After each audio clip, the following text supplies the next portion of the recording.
Hello, welcome to Racket Media. Don't bury the lead. This is Raphael Orlove. He is the features editor at Jalopnik and a really good friend of mine. And I would say a Renaissance man. I would say that. Okay. And I would say that because photography, cars, writing. Whoa. And peanut roasting. He's recently roasted his own peanuts. Yes. And we will play it later, but we have the most amazing piece of audio where he took a piece of audio of the peanuts that he had just roasted cooling. And you can hear some of the delicious little pops.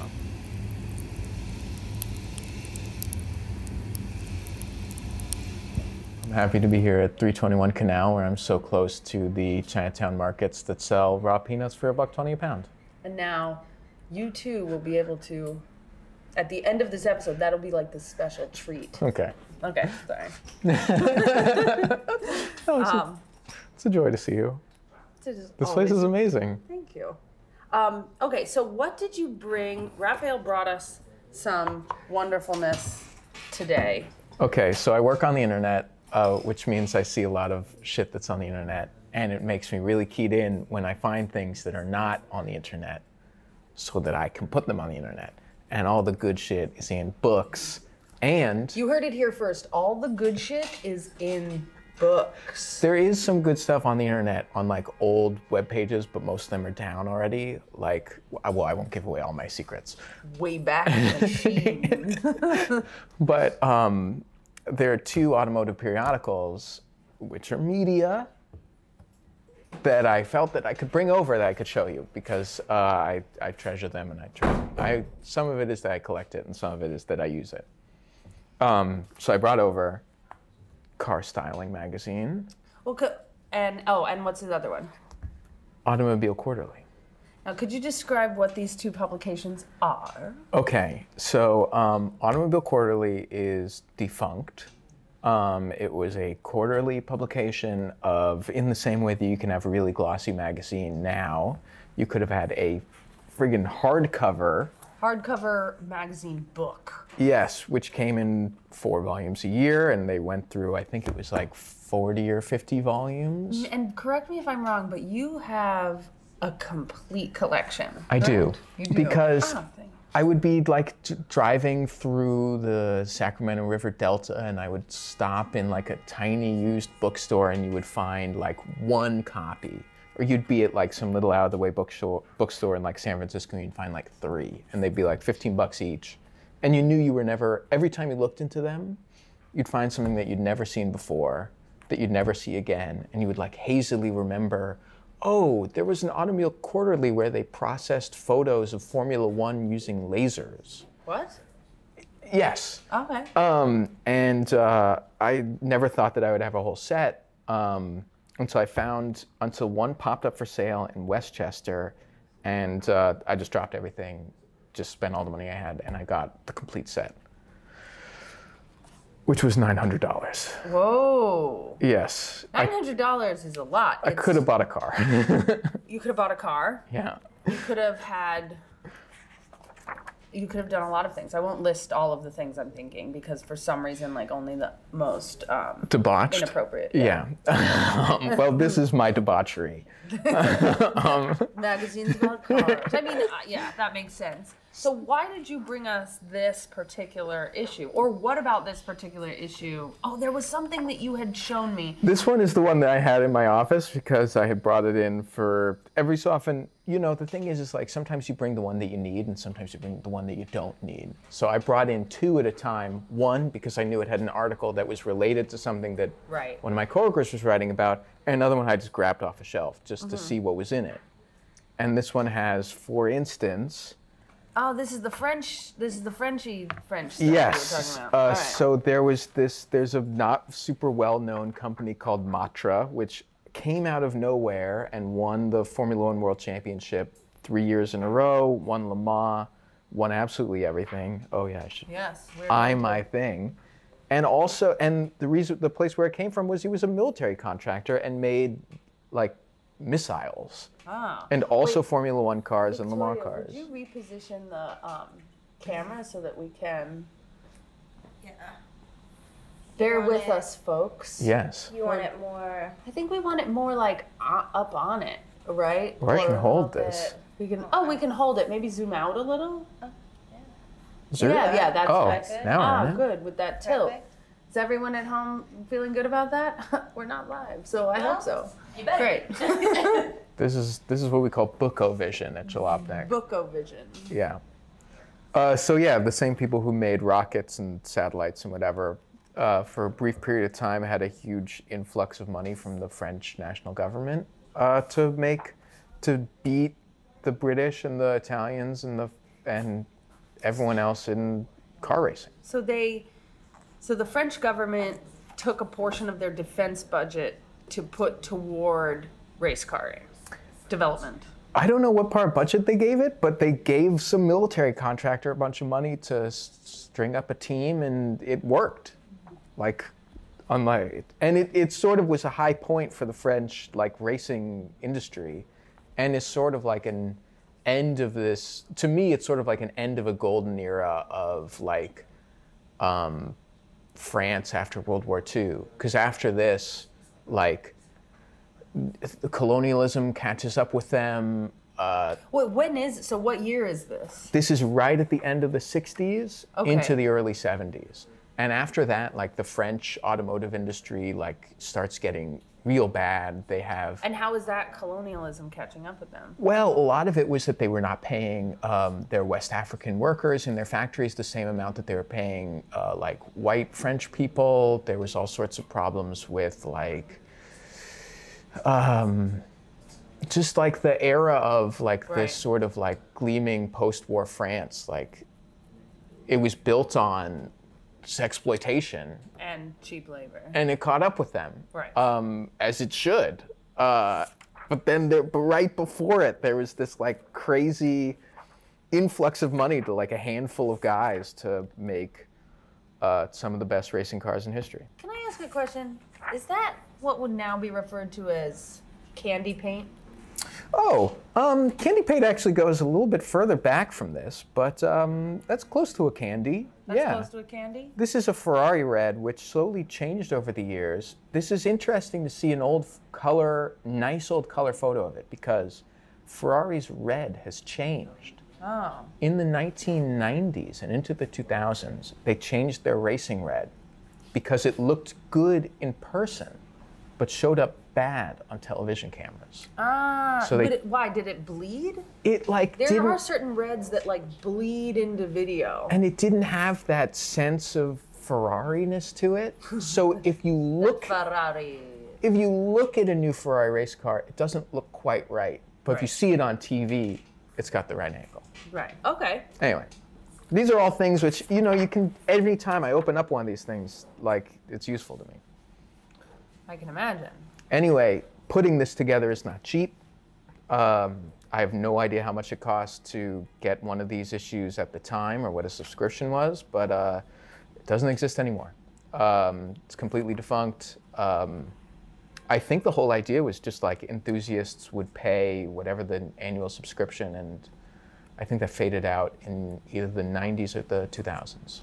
Do you think, I don't know, do you think people would want, I think this could come back, the bound book periodical. People keep bringing back glossy magazines, but no one has Like a bound book. given it all the way. Right. But bringing back a glossy magazine is a little different than bringing back a quarterly with the actual, fabric or it's. Yeah, what is Is it it? leather? Is it embossed cardboard? We'd have to get a bookbinder, a history of bookbinding in here to tell us how expensive was this? But I do like the impression. Oh, let me show everyone. Does they read Empire Publication or Can something? you see the impression there? Empire Publications. See, the thing I like about this is a glossy magazine feels a little masturbatory. Can you define masturbatory for me? It's it's self-serving. They're doing it just because they want to be people who publish a glossy magazine. Right. This feels committed to a cause. Masturbatory, like masturbatory. Masturbatory. Oh, masturbatory. Okay. Not masturbatory. I was like, Wow, that's smart. It sounds smarter when you say masturbatory. It's does. masturbatory. Right, no, You're right. sounded so smart that I was like, I need to know that smart word. This comes up in the fam all the time. We read words, we don't say words. No, I mean, all the time, because I'm more of a reader than I am a... there are so many words. For the longest time, I was running around saying, what was it? I just recently got corrected on poondit. Poondit. Pundit. Poondit. I would just be... Poondit's like varmint. I would be like, it's like, CNN poondit. And everyone's like, is that an affected weird thing she's doing, or does she really not know? So, either way. Let's, Yes. All right, the other one I brought in is more fun. This one is interesting. No, they're all fun. They're okay. I love them all. So the other one I've not assembled a complete set of. It's still publishing, as it turns out. Oh. $21.50 to order you a copy. It does have to be, I think they said, air freighted from Japan, which could take 3 to 4 months. Guess who's going to Japan, though, in April? Okay, I'll send you their information. Maybe they've got some cheap back issues up there. I don't know. Maybe they've got a warehouse somewhere in Tokyo. I don't know. But this is Car Styling Magazine. The thing that interests me, one of the things that interests me most in the car world is the Japanese auto industry in the late 80s, leading up to the economic crash in 91, 92. Can you tell me, describe for us, why? Why is that such an interesting moment? The Japanese economy was in what was called a bubble economy. They were everything, the government was supporting just this unsustainable growth. The economy was rising. It was the second largest economy in the world. Soon it was expected that it would become the first largest. It looked like there was nowhere but up. And that was reflected in the way that the auto industry in Japan functioned. They had so much money to burn that they could put money into vanity projects, over-engineering, ambitious acquisitions, anything that a car company could dream of doing. There had never been this much money available to do it. And what are the big Japanese car companies at the time? Well, so you have Toyota, Lexus emerges out of this period, Infiniti, Acura were born out of this. You see... everything that's contemporary, like middle-end luxury. Yes, comes out of this period. Yeah. A tiny company like Mazda is somehow building a race car which wins at the 24 Hours of Le Mans. I love a good Mazda. You go to Southeast Asia and you see those those little trucks. Yes. And they're all Mazdas. And you just want to eat them. And they're still around because they over-engineered everything because they had the money to do it. These were also to some degree vanity projects. This was the first time that the Japanese auto industry wasn't just building cars which were as good as Western cars. They were better. Right. Honda makes the NSX, which is a Ferrari, but it looks better, and it drives better, and it doesn't break down. And Ferrari has to scramble to, the only reason that we have, Ferraris that don't catch fire all the time, that aren't cobbled together from Fiat parts, is because they had to beat Honda, which was unthinkable. Well, anyway, this all comes crashing down in 91. Right. And there's all sorts of weird stuff that was going to be made that didn't get put into production. Mazda, for instance, was going to make its own Lexus. Oh. They designed a V12 engine for it. Never seen the light of day, still to this day. Side note about some of the Toyotas that came out of this period, there was stuff. Now, I am a very casual car enthusiast. I just don't know the history like Raphael does, or the fellas at Jalopnik, the fellas and ladies at Jalopnik. But when I went to Bangkok, when I went to Thailand, I started noticing all these beautiful luxury Toyotas that never were released in America. Yeah. And they had the mirrors that were halfway down the hood. The fender mirrors. The fender mirrors. Halfway Yes. down the fender mirrors. And these luxury Toyotas were just kind of gorgeous. Late 80s. I mean, I'm a big late 80s, early 90s person. So yeah, those definitely caught my eye. And now every time I see a kind of fancy Toyota, I'm just got my eye out. I'm trying to cop. They're good. Trying to cop. Exactly. Yeah. So there are these cars with this like forbidden fruit attitude to us because they were never sold here, and that they're all detailed in this industry periodical, Car Styling, which is Car Styling. which was it was a quarterly magazine. I think they actually bumped it up as the. Oh. This is very Tron. This is very Tron. I brought some ones that you haven't seen yet. This is Vaporwave when Vaporwave was actually what it references. Yes. So it was for people working in the car design industry, which was booming through this time starting in the 1970s. Toyota is opening up design offices in Southern California. Through the 80s, they've got all sorts of mad money, and then through the 90s, they're in this like shell shock period where the money has dropped out, the market is gone, but they had such high aspirations and they're trying to make it work. It's like fascinating stuff.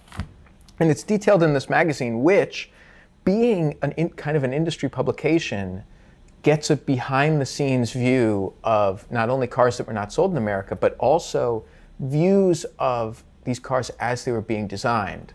Design offices opened their doors to this magazine. You mentioned that they got their hands on stuff the usuals wouldn't get their hands on because they were a trade publication, not really like a culture publication. The plebes don't get to see the designs that don't make it. That's a good tagline for. They're trying to sell you cars. They're not trying to tell you they're not trying to show you what could have been. Maybe you like the version that didn't go into production. There was one in here that straight up looks almost exactly like the inspiration for the Tesla truck. Oh, okay, yeah. So let's go to this one. You're like, yeah, you know exactly which one. I know what you're talking about. All right, so they, again, like, this is an informative publication. It's for, it's like, God, I love like they're 70s they're so good. car photography. It's kind of where it's at. Oh yeah, just really they had the things that they invested in. So by the 1980s, Japan was starting to design its own cars. In the 70s, when this issue is from, what they were doing was hiring like top European car designers who were freelance to design cars for them. Why are there a bunch of European freelance car designers? Well, that goes back to shifts in hand labor to machine labor and the fallout of the boutique car industry in the Great Depression and then post-war. Like, this is a time when the Japanese auto industry was like hiring people like, what's his full name? Giorgetto Giugiaro. And so that includes a perspective on every single car he had designed at that time. Giugiaro being maybe the greatest post-war car designer who was doing... Giugiaro. Yeah. Is that how you pronounce it? How... Giugiaro. Anyway. You know what? If you say it with conviction and maybe good. A little seduction, you're fine. Giugiaro. He did economy cars. He did supercars. He did everything.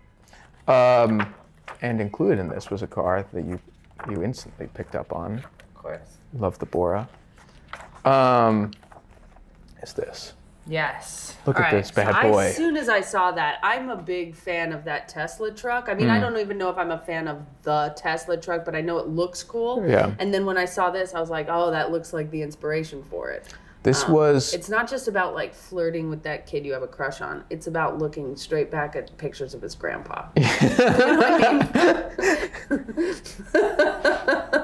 mean? You're invested. You're deep in. Deep in.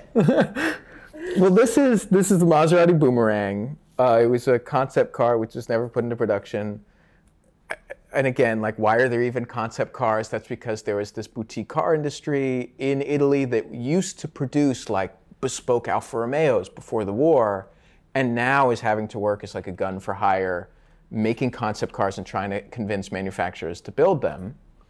And I remember seeing this one in one of the first few books that really kind of got me into cars, which was a collection of 70s Italian supercars that my middle school teacher had, that I would read in like reading breaks. That would have like babes in spacesuits. Oh, that's right. So Yeah, you told me. draped okay. across this thing. So you can remember, and this is great because it kind of goes to this other great dispute that we have going on in this world, Shazam. Right. Some people remember it existed. Yes. And some people, but it didn't actually exist. So this is a photograph, as far as I can remember the story, this is a photograph that you remember, that you have a memory, whether Yes. it was implanted by, our overlords or whatever, Right. of an advertisement for this car. It was a photo book. A photo book of this car. Yes. With like women in spacesuits, kind of Barbarella-esque, if I'm Yeah, getting like the vibe. people in geometric dresses. Okay, like Barbarella meets Tron. Yeah, All right. yeah. Fashion photography. And it was a book that your junior high school teacher had, and then you reached out to him. There was one, every so often it would come back to me, like the images would flash upon me. And I'd be like, ah! And there are a couple books like this, and I managed to track down a couple of them and buy them. But this one always seemed to elude me, and I would try to Google around for it, and there is this famous car photographer who took a lot of pictures like this, with models like this, and I went and looked through his whole catalog, and none of the books lined up. And I went so far as, emailing that old Junior high school. So how did you find your junior high school teacher? You went to Facebook and all this? No, and I should try connecting to him through Facebook. Yeah. Because I tried emailing him through some, like, department, Davis City Junior High School District, and whatever. Who knows if he's still there, or, like, who knows what happened? Yeah, I can almost remember his name, too. And yeah, it was one of those, like, reply here, and it's like you fill out the form thing. And who knows what happened to that. We'll find him together. I gotta find that dang book. It exists in my mind. And he brought the book into school one day? He had like a box of books that. So he might have been responsible for your entire. He was that book was the one that was just like, here's some weird shit. Yeah. And I was like, it was shit I'd never seen before. This being, I don't know when, 2000, 2001 or something like that. Wait, I wasn't how on the old were you internet. in 2000? Did you hear my voice just go up an octave? I was like, wait, how? 7th or 8th grade or something like that? Oh, wow. I'm born in 89. Oh. Is that right? I was 18. Tight. That was. I also wanted to bring in some other ones. Show me some stuff from here. So here's like the progression of time. Here's peak bubble era stuff. This is 86. What does bubble era mean? Bubble era refers to that, like, when the economy was the Japanese bubble just era. like Okay. headed for a cliff without knowing it, which is what blows my mind. There was some inkling by like maybe 89 that by 91 it was going to blow up, but this is 86 and they were full in it. And I happen to have this issue which includes coverage of, so first of all, here's some weird stuff, but also I believe this has coverage, actual news coverage. What's that? Oh yeah, so there's all sorts of strange stuff that really goes absolutely nowhere. This is, so again, there was a minivan hatchback reimagined as some sort of slope into nowhere. Yeah, Shuijaro, he got the good gigs. Is this Shuijaro? No, this is a guy named Paolo Martin. Oh, Paolo. And you can see that 1974 to 1986, what was a kind of dwindling business, he's gone from designing, your Italian gun for hire has gone from designing spaceships on wheels to kind of oddly shaped hatchbacks.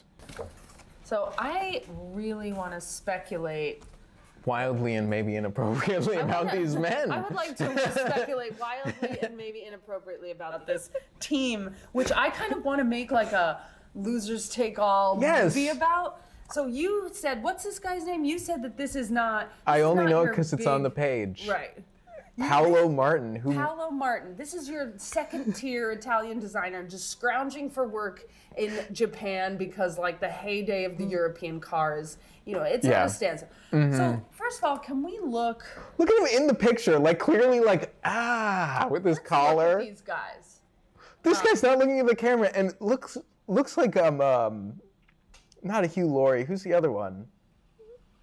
Just looks like a British comedian doing a bit. He's just like, this car. I mean, this guy here is... So chuffed. I'm going to lift this up so people can see. It's just like, these are all different versions of an Italian... Yeah. of like an Italian rumpled suited John Cassavetes. Yeah, or yeah. a Peter Falk. And then here's What's his apartment look like? Right, what does his apartment look like? So here they are, they're failed car designers, kicked out of Italy where they were, they had half-drunk glasses of wine and they just like put cigarette butts out on their plates next to their bed. It's possible that in 10 years' time, these people all got like a massive influx of money from like German car companies. Right. And then two of them are fabulously wealthy and two of them are like living in obscurity. I want all of these outfits. And these are men. This is like losers take all. Yes. Our minivan hatchback, and we're coming back to Italy. Yes. And we're gonna fight for our right to like put cigarette butts out in like candles that have dripped over wine bottles. Yes. And like it was tough times. Ooh, look at this. Oh, you've got the square bottom. Oh, we have a square bottom now. Also, you get the ads. Fat. Also, Wait. This is a Fiat Chroma. Oh, that doesn't say fat. I missed that. Fiat Chroma. It looks like a sedan. It's actually a hatchback. Whole thing flips up. This platform is also shared with Saabs, if I'm not mistaken. This was also sold as a Saab. These are very Saab colors. These are the colors of Saab I grew up with. That array and spectrum of gray. This was as like belts were really tightening in Europe. Fiat, Lancia, and Saab all shared the same platform. So like everything from this line down is the same basically. And then designers got to do the rest. There was a Peugeot that was also, and an Alfa Romeo that were sort of similar. Great ads. And like coverage of design. Who's this guy? Work. Why does he count? Well, who knows? This is because of the sunglasses. Oh, this is presumably Ronald C. Hill at the Art Center College of Design. Let's look at this sexy guy right here. What's his name? I'm guessing this is Art C. Hill. The caption is entirely in Japanese, this publication being a Japanese publication. But it's Japanese and English. Japanese and English for whatever reason. Not everything is in English. Okay, excuse me. This is Ron Hill giving his talk. Him being a former GM engineer and speaking at the Art Center College of Design. If you want to be a car designer, this is where you go. This is your technical college. And detailing some of the concepts that he worked on. I want to see this like super 80s situation. Oh, wait, well, this is 94. Let's look at some vaporwave stuff. Super 80s. This is straight up vaporwave. 100%. All right. Look at. Okay. Like, look at this guy. First of all, I just want everyone to be able to see the cover here, which is pretty beautiful. Here we are. There we are. Nice. That kid. Early VR, I guess. Yeah, look at everything. The other thing that really struck me about this magazine was every page you open. Every page you open is like a wonderland, but also they had other products too. This is like, for instance, this is like some sort of picnic. This is a picnic set that's made of delightful colors. This is the user experience I want from the internet. I want to wake up and just like be like, internet, and it's just like, have you seen this before? And I just want to be like, whoa, what is? But in a Total Recall world where there's like a plate, like a screen that wakes me up, and Sharon Stone is like, I'm not really your wife. Right. Here, look at this beautiful, like lusciously photographed master lock. And I'd be like, I'm troubled, but intrigued by this master lock. Yes. And yeah, like, what was all this for? Who is this to? Like, what is it all? There's too many words in this issue. What does it mean? The cars? Yeah, so this issue was a little too verbose. Well, okay, so let's see. Here's the Alfa Romeo 45. We never got in America. Okay, so here's the BMW 7 Series, which is a car that we got. We get some nice internal photography. They shot it with probably a Nazi plane or something. Oh no, this is a Ford Trimotor, I think. They don't shoot Ford Trimotors with Nazi planes, Rob. But it also shows you all the designs which didn't happen. So BMW isn't going to want to show you what it didn't look like. But here's these are them. Maybe they were going to make a much sleeker car. And it was after this one that BMW did actually have a really big change in how it designed its cars. This was the last really conservative one. And that's stuff which all comes up when you poke your head into it. Thank you for coming in. we're going to do many more episodes. Many more episodes. We're here through January. We're here through January with Raphael, and enjoy the sound of cooling peanuts